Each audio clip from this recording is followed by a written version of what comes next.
In the fall of 1891, an old German prospector died in Phoenix. Under his bed was an incredible fortune in high-grade gold ore, which he said he got from an abandoned Mexican mine back in the Superstition Mountains. Now, in the pioneer era, Germans were commonly called Dutchmen. They called themselves Deutsch, the German word for German. Deutsch became Dutch, Germans became Dutchmen, and this became the beginning of the legend of the Lost Dutchman.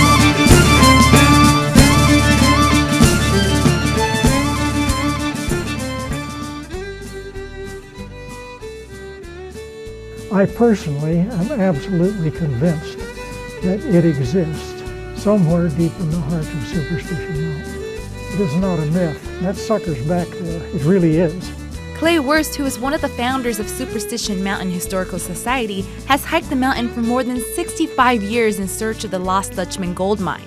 The mine is named after Jacob Waltz, who supposedly discovered it in the 19th century, but took the secret location to his deathbed. Year after year, people still search for the most famous mine in American history from all over the world, but many have died in search. I'd say there were at least 4 people that I know who are actively still looking, George Johnston, who is also one of the founders of the society, has hiked the mountain as well, and says the youngest hiker that he knows of is 70 years old.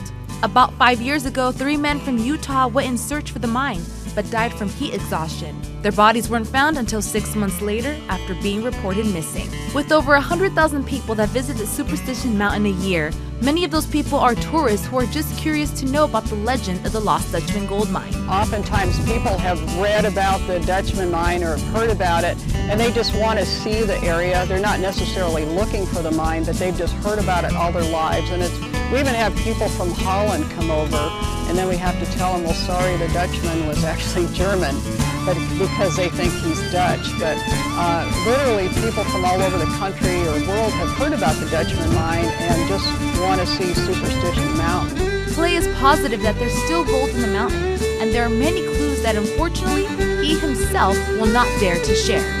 For 12news.com, I'm Ozzie Mora.